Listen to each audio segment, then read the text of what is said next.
Assalamualaikum warahmatullahi wabarakatuh. Selamat sore, salam sejahtera untuk kita semuanya. Pada sore hari ini kami ingin menyampaikan tentang perkembangan penanganan COVID-19 di Indonesia tanggal 5 November 2020.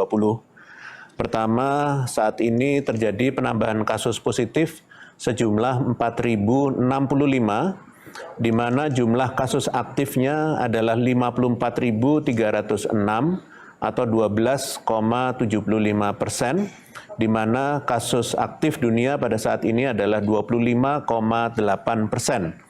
Sedangkan jumlah kasus sembuh sampai dengan saat ini adalah 357.142 atau 83,9%, di mana kasus sembuh dunia adalah 71,3%.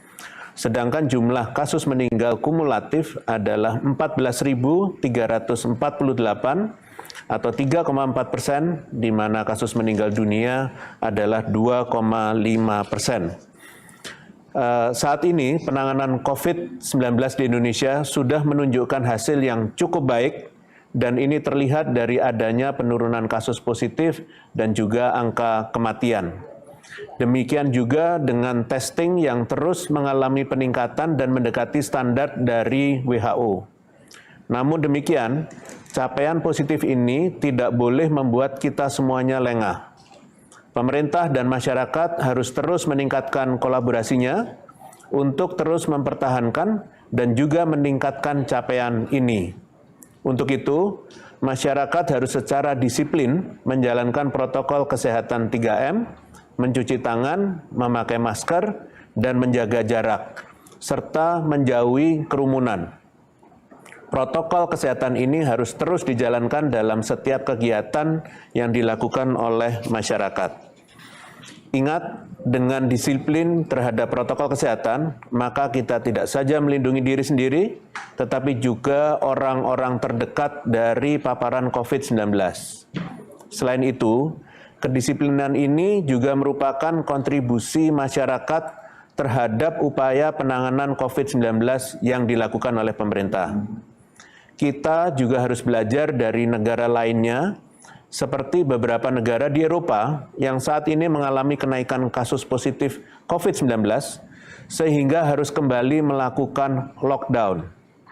Kita harus menghindari ini dengan tetap disiplin terhadap protokol kesehatan. Kita juga harus menjaga dan screening mobilitas masyarakat atau penduduk keluar masuk Indonesia untuk menghindari adanya penambahan kasus akibat dari kunjungan penduduk yang masuk dari beberapa negara di Eropa atau belahan dunia lainnya di bagian utara yang sedang mengalami musim dingin. Melihat dari perkembangan kasus positif dan kematian COVID-19 pada saat ini, selanjutnya saya akan menyampaikan perkembangan kasus COVID-19 di 13 provinsi prioritas. Awalnya, pemerintah meletakkan fokus di 10 provinsi, dan sesuai dengan perkembangan waktu dan kondisi, maka jumlah provinsi yang menjadi perhatian bertambah. Prioritas ini dilihat dari beberapa aspek seperti jumlah kasus aktif, angka kesembuhan, kematian, serta kondisi di daerah masing-masing. Dilihat dari jumlah kasus positif dan jumlah kematian, Sumatera Utara dan Papua sama-sama mengalami kenaikan. Di Sumatera Utara, di minggu ini, kasus positif mengalami kenaikan 2,9%, sedangkan kasus kematiannya mengalami kenaikan 17,6%. Untuk Papua, jumlah kasus positifnya mengalami kenaikan 8,2% dari pekan sebelumnya, sedangkan jumlah kematiannya mengalami kenaikan sampai 350% dari pekan sebelumnya. Ini adalah angka yang cukup mengkhawatirkan. Untuk provinsi yang mengalami kenaikan jumlah kasus positif, menyusul Papua, adalah Sumatera Barat yang mengalami kenaikan 7,8% dari pekan sebelumnya. dan Sumatera Utara yang mengalami kenaikan 2,9% dari pekan sebelumnya. Meskipun terdapat 3 dari 13 provinsi prioritas yang mengalami kenaikan, namun persentasenya masih di bawah 10%. Kondisi cukup memprihatinkan terjadi pada peningkatan kasus kematian dibandingkan pekan sebelumnya. Peningkatan terjadi pada 6 dari 13 provinsi prioritas ini. Menyusul Papua, kenaikan tertinggi terjadi pada Sulawesi Selatan, yaitu naik 120% dari pekan sebelumnya. Disusul Kalimantan Timur naik 27,3%, Sumatera Utara naik 17,6%, Aceh naik 5,6%, dan terakhir Sumatera Barat naik 2,7%. Data ini menunjukkan bahwa secara umum 13 provinsi prioritas sudah mampu untuk mengendalikan penambahan kasus positif mingguannya. Namun, hal yang masih menjadi tantangan besar adalah mengendalikan penambahan kasus kematian mingguan. Dimohon kepada seluruh provinsi, khususnya provinsi yang minggu ini mengalami kenaikan, untuk dapat betul-betul memperhatikan kualitas penanganan pasien COVID-19. Upayakan penanganan sejak dini pada gejala sedang dan berat, sehingga potensi kesembuhan dapat menjadi lebih tinggi. Apresiasi kami berikan kepada provinsi yang berhasil menurunkan jumlah kasus positif dan jumlah kematian mingguannya. Aceh, Riau, dan Bali berhasil mengalami penurunan yang cukup signifikan pada pekan ini dibandingkan pekan sebelumnya dalam kasus positif. Sedangkan Jawa Barat, Bali, dan DKI Jakarta berhasil mengalami penurunan yang cukup signifikan pada pekan ini dibandingkan pekan sebelumnya dalam angka kematian. Mohon agar dapat dipertahankan, agar terus menurun sehingga tidak ada lagi penambahan kasus positif baru dan penambahan angka kematian. Jika dilihat dari perkembangan kasus kematian kumulatif dari awal pandemi hingga saat ini, beberapa provinsi mengalami perkembangan yang bervariasi. Sumatera Utara, DKI Jakarta, Jawa Tengah, Jawa Timur, Sulawesi Selatan, Papua, Aceh, dan Sumatera Barat menunjukkan tren penurunan persen kasus meninggal. Namun, untuk Sulawesi Selatan, Papua, Aceh, dan Sumatera Barat, pada pekan terakhir ini mengalami sedikit peningkatan dari pekan sebelumnya. Perhatian perlu diberikan untuk provinsi dengan tren peningkatan kasus kematian. Jawa Barat, Kalimantan Selatan, Bali, Riau, dan Kalimantan Timur cenderung mengalami peningkatan persentase kematian setiap minggunya. Peningkatan paling curam terjadi di Kalimantan Timur yang semula berjumlah 1,49% pada 27 September menjadi 3,42% pada 1 November.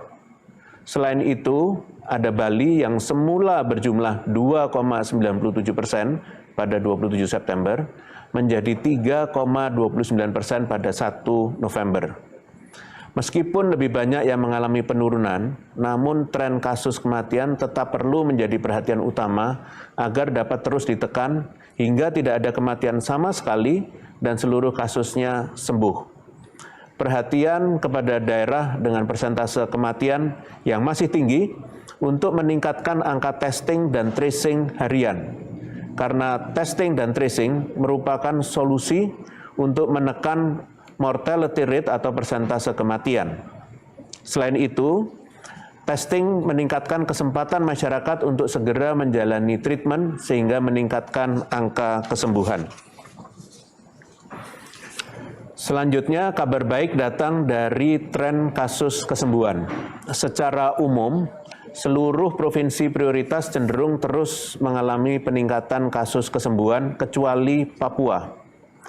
Tren peningkatan kesembuhan tertinggi berada di Sulawesi Selatan dari yang sebelumnya 74,06% pada tanggal 27 September menjadi 90,09% pada tanggal 1 November. Ini adalah peningkatan yang cukup tinggi. Selain itu, juga ada Sumatera Utara dari yang sebelumnya 64,19% pada tanggal 27 September menjadi 81,66% pada 1 November. Ini juga peningkatan yang cukup tinggi.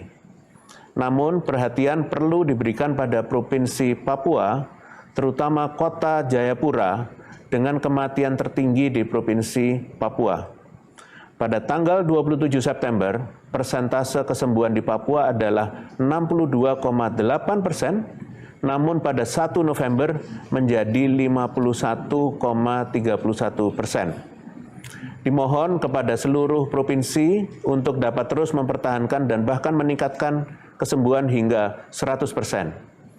Bagi provinsi yang masih menunjukkan tren penurunan kesembuhan, mohon benar-benar ditingkatkan kualitas pelayanan kesehatannya, dan kepada masyarakat kami mohon untuk segera memeriksakan diri jika mengalami gejala COVID-19 agar penanganan dapat dilakukan sejak dini dan dapat meningkatkan kesembuhan. Seperti yang sudah saya sampaikan di hari Selasa yang lalu, bahwa kabupaten kota dengan zona oranye di Indonesia saat ini mendominasi lebih dari 70% dari total kabupaten kota di Indonesia. Pada hari ini, saya akan menjelaskan lebih detail skor dari masing-masing kabupaten kota yang masuk ke dalam zona oranye. Zona oranye berisi kabupaten kota dengan skor 1,81 sampai dengan 2,40. Semakin kecil skornya, maka semakin dekat menuju zona merah. Sebaliknya, semakin besar skornya, maka semakin dekat menuju zona kuning. Saya akan menyampaikan 21 kabupaten kota dari 371 kabupaten kota di zona oranye dengan skor yang mendekati zona merah.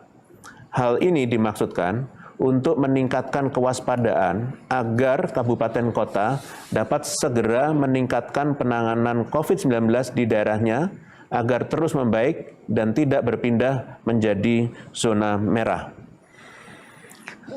Kabupaten kota tersebut adalah Sukoharjo di Jateng, Kota Tanjung Pinang di Kepulauan Riau, Karimun di Kepulauan Riau, Kolaka Timur di Sulawesi Tenggara, Semarang di Jawa Tengah, Mamuju Tengah di Sulawesi Barat, Pidi Jaya di Aceh, Kota Batam di Kepulauan Riau, Tapanuli Tengah di Sumatera Utara, Tanah Datar di Sumatera Barat, Kota Sublu Salam di Aceh, Biak Numfor di Papua, Kota Tomohon di Sulawesi Utara, Bekasi di Jawa Barat, Lahat di Sumatera Selatan, Kebumen di Jawa Tengah, Kerawang di Jawa Barat, Kota Sabang di Aceh, Kerom di Papua, Lumajang di Jawa Timur, dan Solok di Sumatera Barat.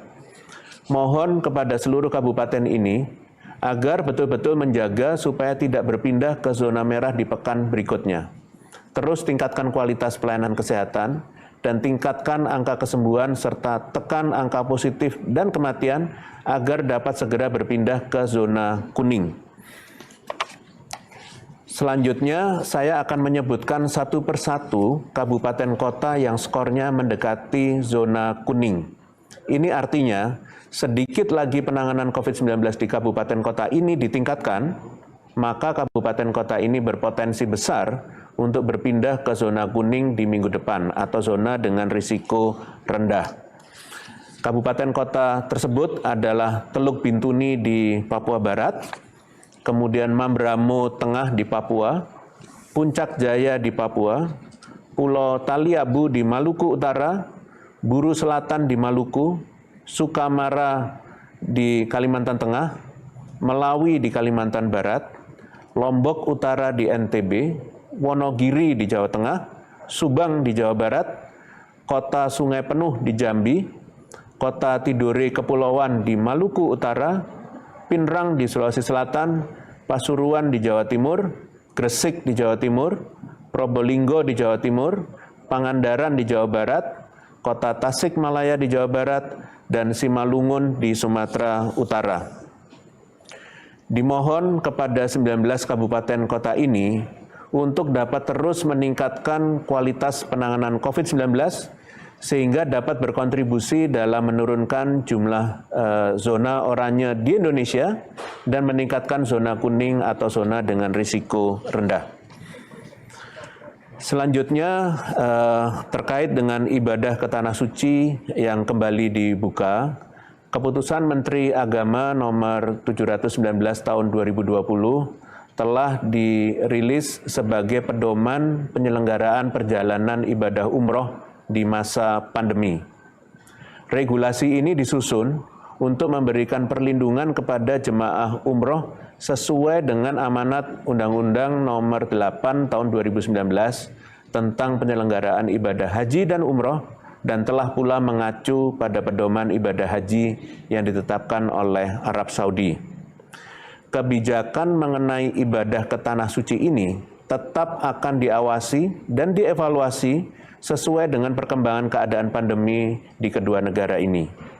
Kita harus ingat bahwa penerapan protokol kesehatan dapat secara efektif menurunkan risiko penularan COVID-19. Hal ini mengingatkan kita bahwa nilai gotong royong dalam kolaborasi pentahelix itu menentukan kesuksesan upaya penanganan COVID-19. Mengingat waktu yang singkat antara keputusan dari pemerintah Arab Saudi dan persiapan keberangkatan, maka sosialisasi yang masif terkait protokol kesehatan untuk ibadah umroh selama pandemi betul-betul harus dilakukan secara menyeluruh dengan melibatkan kantor wilayah Kementerian Agama di setiap daerah, serta memanfaatkan metode maupun media yang menyesuaikan dengan karakteristik calon jemaah haji dan daerah asal mereka. Bagi para masyarakat yang akan menjalankan ibadah umroh, maka penting untuk mengetahui syarat-syarat yang tertuang dalam Keputusan Menteri Agama nomor 719 tahun 2020 dan wajib untuk mematuhi seluruh persyaratan tersebut. Kita tidak bisa mengesampingkan potensi penularan COVID-19 selama jemaah menjalani ibadah umroh. Namun, hal ini dapat dicegah apabila jemaah mematuhi protokol kesehatan 3M dan juga arahan petugas umroh di lapangan.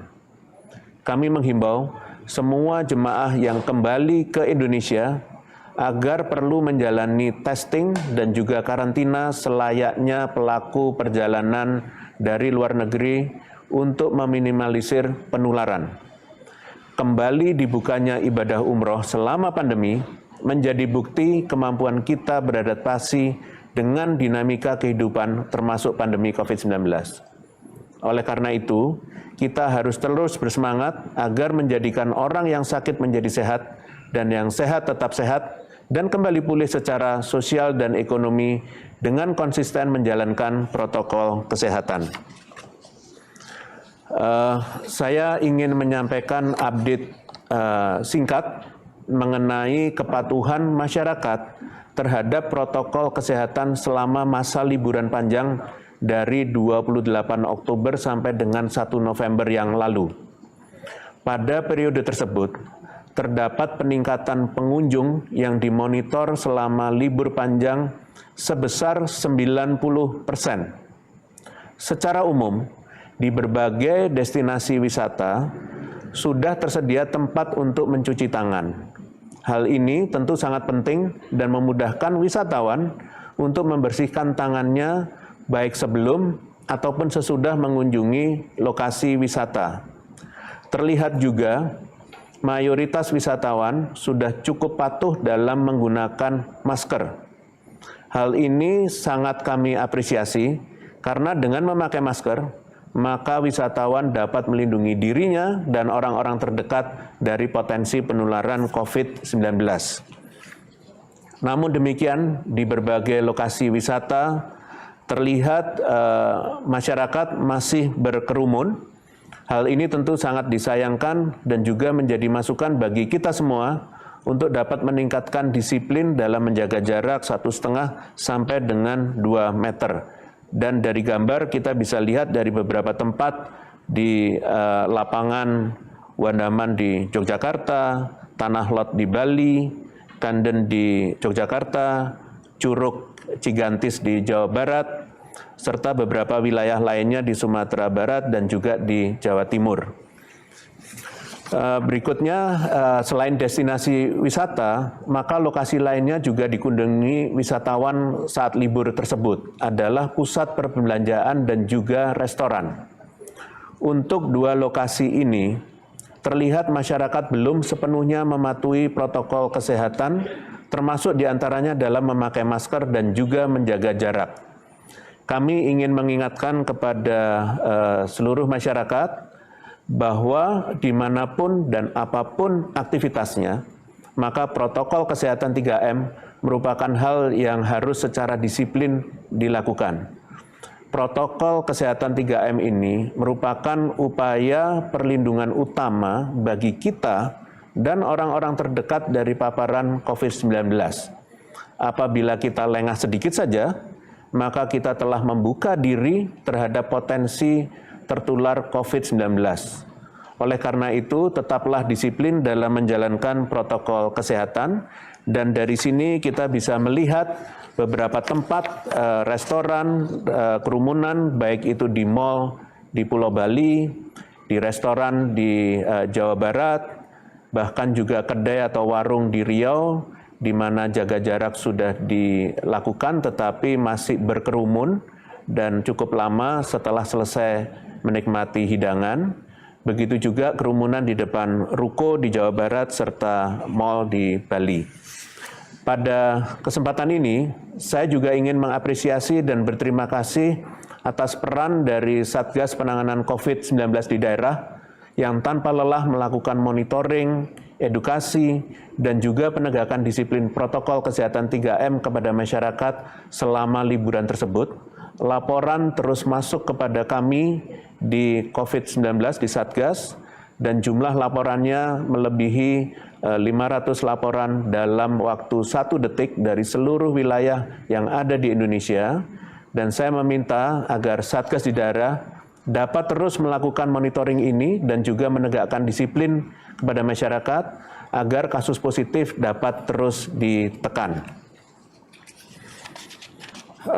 Terakhir, saya akan sampaikan perkembangan mengenai vaksin yang pada minggu-minggu sebelumnya telah saya sampaikan juga dalam konferensi pers.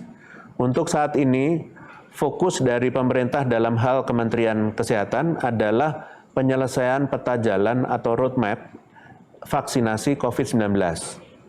Roadmap ini nantinya akan menjadi panduan dalam tahapan vaksinasi, termasuk di dalamnya panduan terkait penerima vaksin, jadwal vaksin, serta alur distribusi vaksin.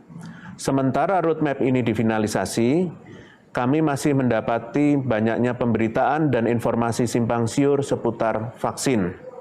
Dalam kesempatan ini, saya ingin menghimbau agar masyarakat tidak resah dan khawatir karena pemerintah pasti akan menyediakan vaksin yang terbukti aman dan lolos uji klinis efektif sesuai dengan rekomendasi dari WHO.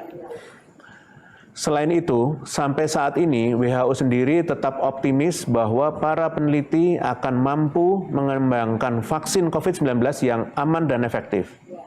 Ada beragam jenis vaksin potensial yang saat ini sedang dikembangkan di berbagai belahan dunia, dan beberapa vaksin tersebut telah masuk tahapan uji klinis 3.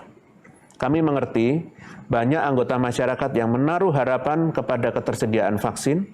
Meski demikian, kami tetap menghimbau agar masyarakat tidak semata-mata menunggu vaksin dan abai pada protokol kesehatan. Untuk saat ini, taat pada protokol kesehatan adalah satu-satunya jalan yang kita miliki untuk terhindar dari COVID-19.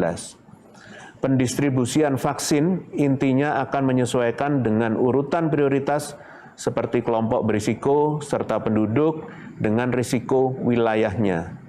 Pemerintah tengah mengakselerasi persiapan logistik dan SDM untuk vaksinasi COVID-19. Selain itu, saat ini beberapa negara di Eropa seperti Inggris, Prancis, Jerman, Belgia, dan Yunani sedang mengalami gelombang kedua kasus COVID-19, sehingga otoritas negara pada masing-masing negara tersebut kembali memutuskan untuk melakukan lockdown. Kenaikan kasus yang terus-menerus menggambarkan risiko penularan yang tidak terkendali dengan baik akibat sudah mulainya masyarakat menganggap enteng protokol kesehatan. Jangan sampai hal ini terjadi kepada kita di Indonesia. Kami meminta kepada masyarakat agar tetap disiplin mematuhi protokol kesehatan 3M dan juga jauhi kerumunan sebelum dan sesudah vaksinasi hingga nanti pemerintah betul-betul secara resmi menyatakan bahwa COVID-19 telah berhasil ditangani dan hilang dari Indonesia. Ingat, kita masih berada di tengah kondisi pandemi. Meski perlahan menunjukkan perkembangan ke arah yang lebih baik, kita tetap harus jaga kedisiplinan masyarakat terhadap protokol kesehatan 3M, tidak saja melindungi diri sendiri, tetapi juga orang-orang terdekat dari paparan COVID-19. Kedisiplinan ini merupakan wujud kolaborasi pentahelix antara pemerintah dan masyarakat untuk meningkatkan ketahanan kesehatan nasional dari COVID-19. Demikian, terima kasih atas perhatiannya untuk konferensi pers pada sore hari ini. Selanjutnya akan diikuti dengan tanya jawab dengan media. Terima kasih.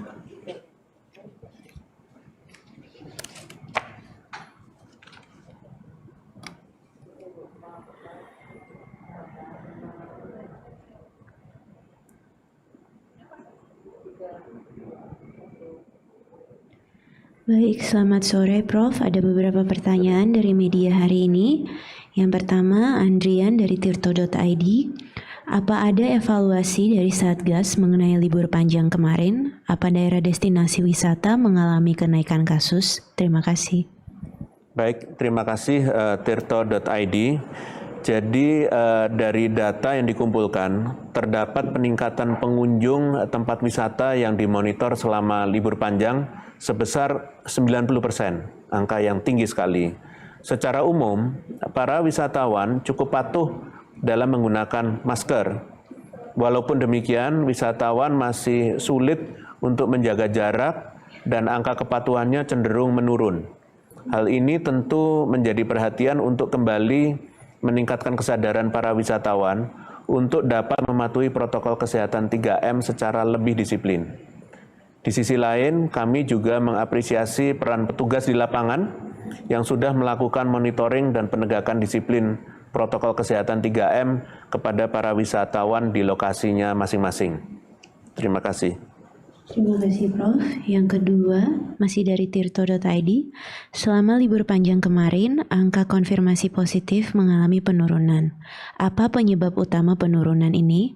Apa angka ini real memang kasus Indonesia turun? Atau ada faktor lain sehingga kasus konfirmasi positif ini turun? Terima kasih. Baik, jadi pada prinsipnya Satgas terus mendorong kepada pemerintah daerah untuk melakukan testing secara maksimal dan menyeluruh sebagai upaya deteksi dini terhadap kasus positif COVID-19 di daerahnya masing-masing. Selain itu, perlu adanya evaluasi terhadap operasional laboratorium di seluruh Indonesia. Menurut analisis data, ini terjadi tren penurunan testing setiap akhir minggu ataupun saat libur panjang. Ini merupakan salah satu tantangan buat kita semuanya yang sedang kita coba selesaikan. Satgas juga terus berkoordinasi dengan pemerintah daerah untuk meningkatkan kapasitas laboratorium dan fasilitas pendukung lainnya seperti reagen. Namun demikian, terdapat beberapa kendala yang dihadapi seperti wilayah testing yang tersebar luas dan jumlah masyarakat yang harus di-testing. Oleh karena itu, kami meminta peran aktif dari masyarakat dalam mendukung upaya testing yang dilakukan oleh pemerintah.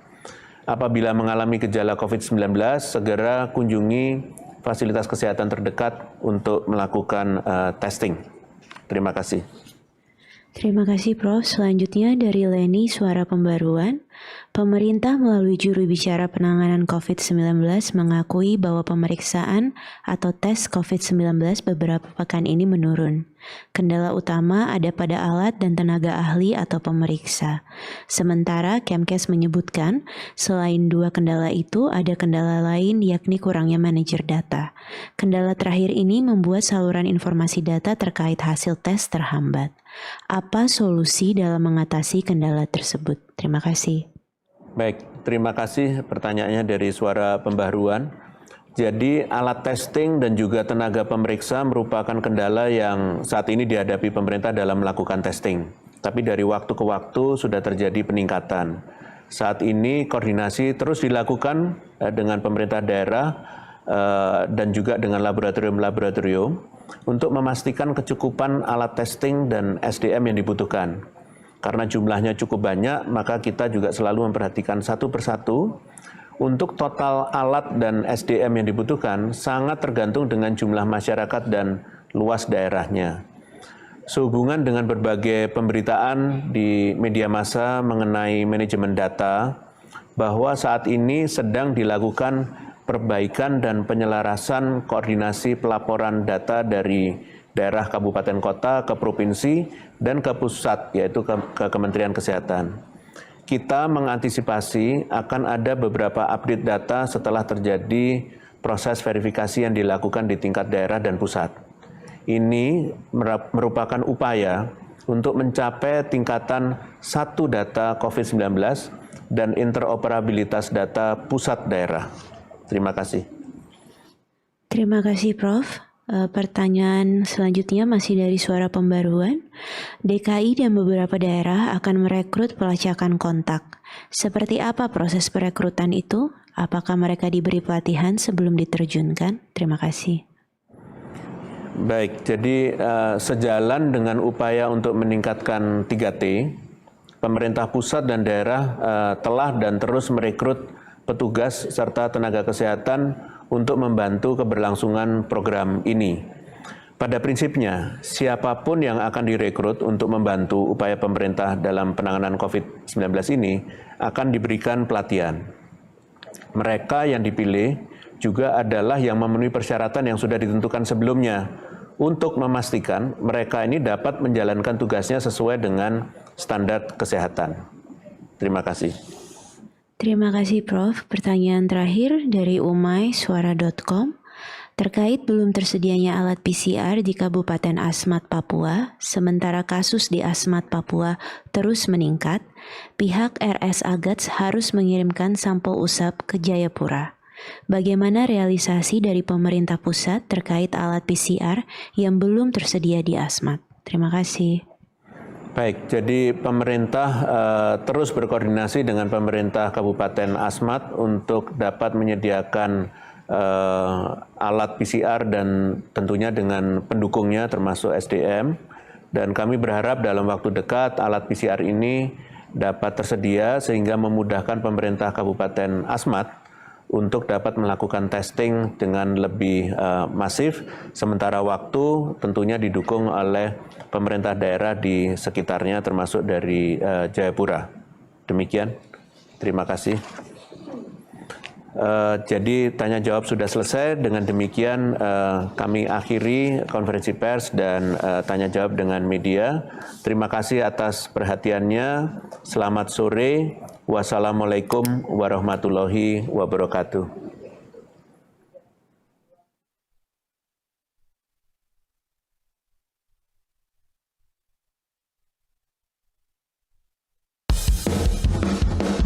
Ingat pesan ibu, pakai maskermu, cuci tangan pakai sabun, jangan sampai tertular.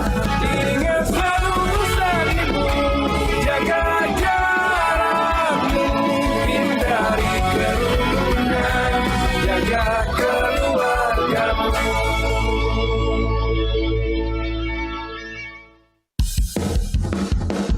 Ingat pesan ibu, pakai maskermu, cuci tangan pakai sabun, jangan sampai